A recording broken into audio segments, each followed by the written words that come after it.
Salut à tous. Aujourd'hui, on s'attaque à une des plus grandes révolutions du XXe siècle. Et non, c'est pas la Nintendo 64, mais bien la théorie de la relativité générale d'Einstein. C'est une nouvelle manière d'appréhender la gravité.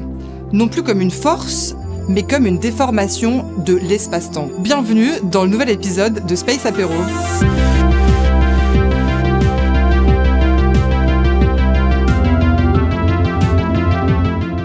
Rappelez-vous, en 2020, le monde entier était confiné à cause du Covid et le tout premier épisode de Space Apéro venait chambouler votre quotidien. On parlait dans cet épisode d'un des grands accomplissements d'Einstein, la théorie de la relativité restreinte. Cette théorie est complètement contre-intuitive et nous montre que le temps et l'espace se comportent différemment pour des observateurs situés dans des référentiels qui se déplacent les uns par rapport aux autres. Mais cette théorie n'est pas suffisante puisqu'elle ne permet que de décrire des référentiels en mouvement rectiligne et uniforme. Alors qu'est-ce qui se passe pour des référentiels par exemple qui accélèrent ou alors qui sont en rotation? Une autre base de la relativité restreinte est la limite de la vitesse de la lumière. Aucune information ne peut se propager plus rapidement que ça. Mais alors, qu'est-ce que la gravité?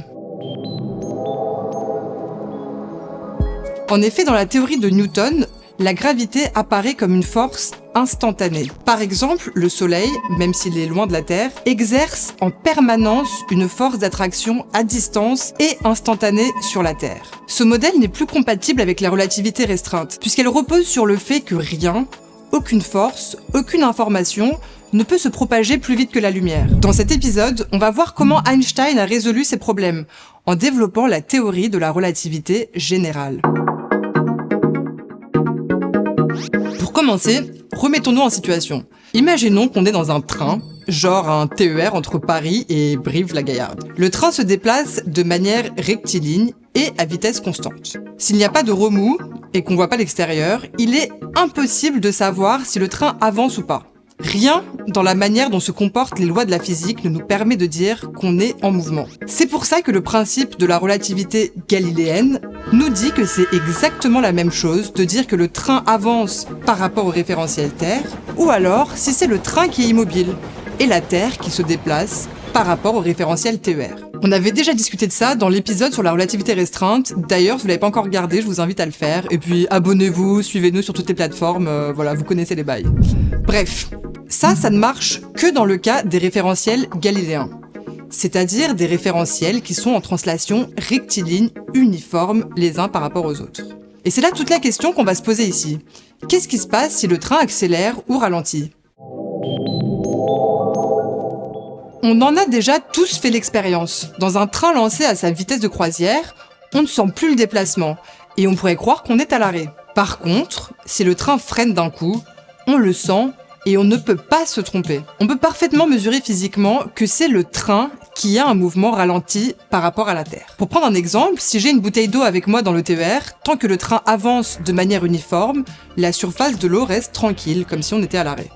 Par contre, si on freine, l'eau dans la bouteille va se déplacer en avant, donc rien qu'en observant ça, je connais mon mouvement. Et encore une fois, on a tous déjà vécu ça dans un véhicule, cette sensation d'être un peu projeté vers l'avant au moment du freinage. Donc à première vue, il semble que pour des référentiels en mouvement non uniforme, il n'y a plus de principe de relativité.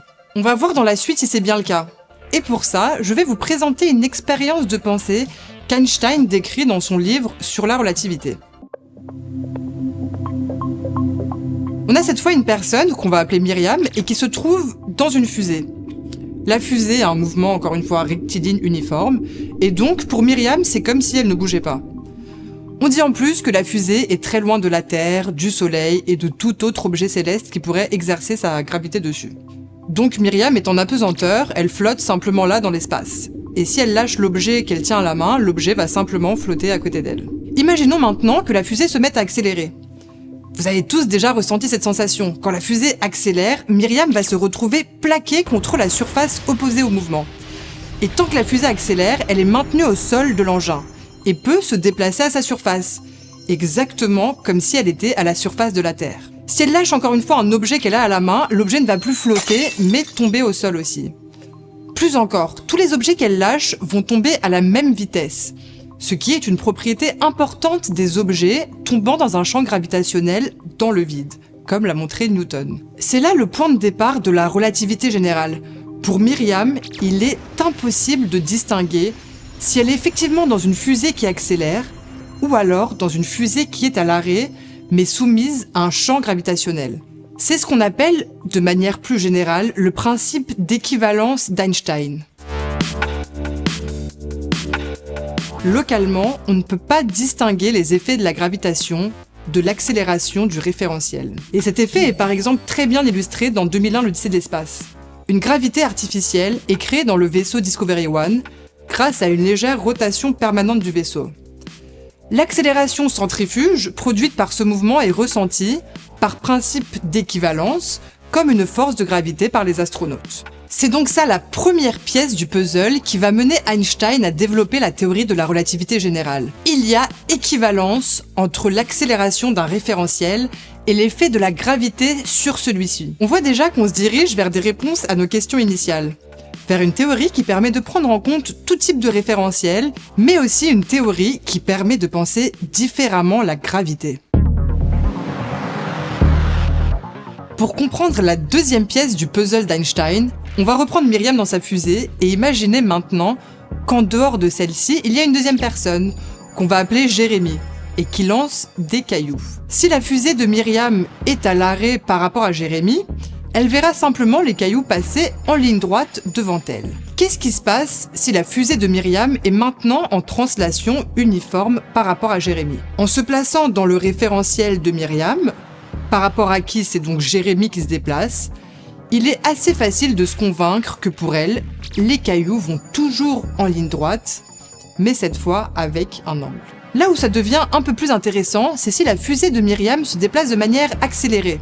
Du point de vue de Myriam, les cailloux lancés par Jérémy ne se déplacent maintenant plus en ligne droite, mais selon une ligne courbe. Là, si vous avez tout suivi, ça devrait vous paraître logique. Le référentiel de Myriam subit une accélération, donc d'après le principe d'équivalence d'Einstein, c'est comme si elle était à l'arrêt, mais soumise à un champ gravitationnel. Et effectivement, un projectile dans un champ gravitationnel suit bien une trajectoire courbe. Pour le moment, c'est pas très novateur. C'est juste cohérent avec le principe d'équivalence. Mais Einstein a poussé son raisonnement plus loin. Jérémy, maintenant au lieu de lancer des cailloux, va émettre un rayon lumineux. Et donc de la même manière, si Myriam se trouve dans un référentiel en accélération, la trajectoire du rayon lumineux qu'elle observe est maintenant courbe. Et donc, d'après le principe d'équivalence, il se passerait la même chose dans un champ gravitationnel. Dans la théorie d'Einstein, un rayon lumineux, bien que de masse nulle, est affecté de la même manière que la matière par la gravité. C'est à partir de ces deux idées successives, l'équivalence entre accélération et gravité, puis l'impact de la gravité sur la lumière, qu'Einstein va développer sa nouvelle théorie de la gravitation, c'est-à-dire la relativité générale. Ce que dit la relativité générale, c'est que l'espace et le temps sont les deux facettes d'une même entité qu'on appelle l'espace-temps. La gravité est alors le résultat de la déformation de cet espace-temps qui a une certaine courbure là où la gravité se fait ressentir. Cette courbure de l'espace-temps vient de la distribution de matière et d'énergie. Donc la présence d'un objet massif comme le Soleil va déformer localement l'espace-temps et ainsi impacter le mouvement des objets autour. Et bien sûr, plus un objet est massif et plus il va déformer l'espace-temps autour de lui. Dans cet espace-temps courbe, les objets en déplacement inertiel vont suivre ce qu'on appelle des géodésiques. C'est-à-dire que les objets qui sont soumis uniquement à la gravité vont en fait se déplacer sur l'équivalent de ligne droite, mais dans un espace-temps qui est lui-même courbé. Pour reprendre l'exemple du système solaire, la Terre, dans son orbite autour du Soleil, se déplace en fait sur un géodésique dans l'espace-temps courbé par le Soleil. Alors ça semble peut-être un peu abstrait, donc on va essayer maintenant de visualiser cette courbure de l'espace-temps sur un exemple simple. Imaginons qu'on a deux corps, chacun avec une masse. Alors on va être original et on va les appeler A et B. On peut représenter leur position dans l'espace par des coordonnées X et Y. On se place d'abord dans le cadre de la gravité newtonienne. Puisque les deux corps ont une masse, ils vont exercer l'un sur l'autre une force de gravité qui va influer sur leur mouvement. On va maintenant représenter ce que ça donne du point de vue de l'espace-temps. Pas de panique. On va simplement représenter leur position X en fonction du temps qui passe. Et donc, comme on a dit, Au cours du temps, les deux corps vont se rapprocher l'un de l'autre à cause de leur gravité. On peut donc traduire ça comme des trajectoires courbes sur un espace-temps plat. Et c'est là qu'Einstein a apporté une vraie révolution dans notre vision de la gravité en disant qu'elle agit directement sur la géométrie de l'espace-temps. Dans cette vision-là, les trajectoires de tous les corps sont maintenant des lignes droites, mais dans un espace-temps courbe. Qu'est-ce que ça veut dire ? On va revenir à la représentation espace-temps de la trajectoire de nos deux corps, c'est-à-dire qu'on voit encore une fois l'évolution de leur position x en fonction du temps. Pour Einstein, il n'y a pas de force qui agit sur les deux corps. Et donc leur trajectoire dans un espace-temps plat serait des lignes droites parallèles. Mais du point de vue d'Einstein, c'est en fait l'espace-temps qui est courbe. Il n'est donc pas plat, mais plutôt comme arrondi. Imaginez-vous par exemple une sphère. À sa surface, la géométrie n'est plus du tout la même que la géométrie euclidienne qu'on apprend à l'école. Par exemple, deux lignes parallèles peuvent finir par se croiser. C'est exactement ce qui se passe ici, mais au niveau de l'espace-temps. L'espace-temps se courbe et les trajectoires en ligne droite des deux corps peuvent finir par se croiser. Pour un observateur, l'effet est le même.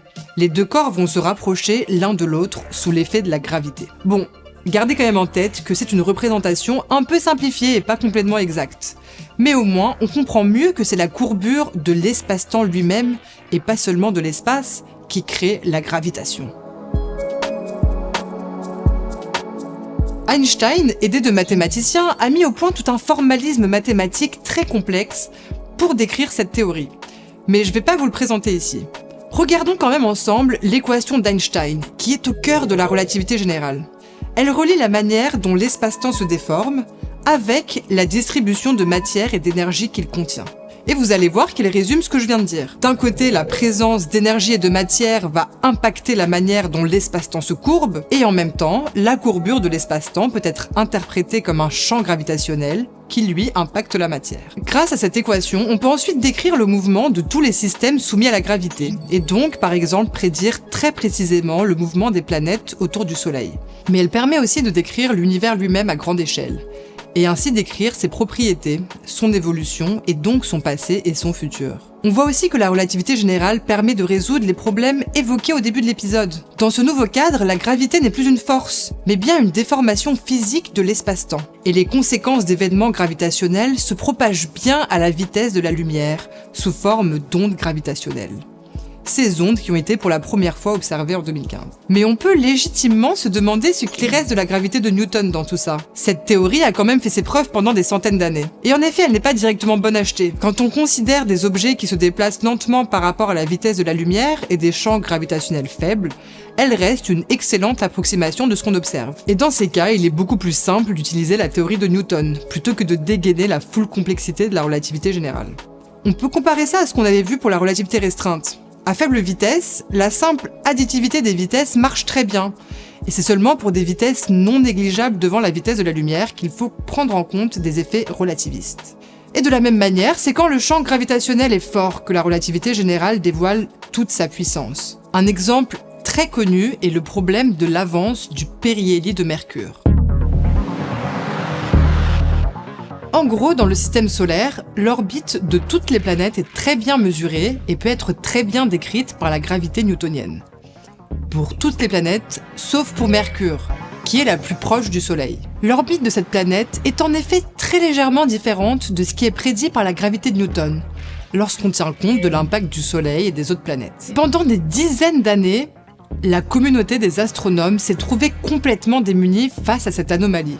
Pour la résoudre, ils ont postulé l'existence d'une planète additionnelle dans le système solaire, Vulcain, mais sans jamais réussir à l'observer. Et c'est seulement l'arrivée de la relativité générale qui a permis enfin de dépasser ce problème. Mercure se trouve en effet assez proche du Soleil pour que sa forte gravité ne rende plus négligeables les effets de la relativité générale. Et en recalculant son orbite en utilisant la théorie complète, on tombe exactement sur la bonne prédiction. On va reparler de ça plus en détail dans un prochain épisode. Cet exemple nous montre à quel point cette avancée théorique a été une révolution. Mais cette théorie de l'univers est encore pleine d'inconnus, notamment les mystérieuses matières noires et énergies noires. Et peut-être qu'il nous faudra en fait une nouvelle avancée théorique de la sorte pour les résoudre. Une partie de cet épisode s'inspire largement du livre d'Einstein, La théorie de la relativité restreinte et générale. Si vous voulez entrer plus dans les détails, je vous le recommande, il est super intéressant et en grande partie très abordable. On se retrouve bientôt pour un prochain épisode de Space Apéro. En attendant, suivez-nous sur tous les réseaux, TikTok, Facebook, Instagram, LinkedIn. Et je vous donne rendez-vous pour nos lives tous les dimanches à 19h, je vous mets tous les liens en description. C'est donc ça la première puzzle du puzzle qui va mener... est affectée de la même manière que la matière par la gravité. La gravité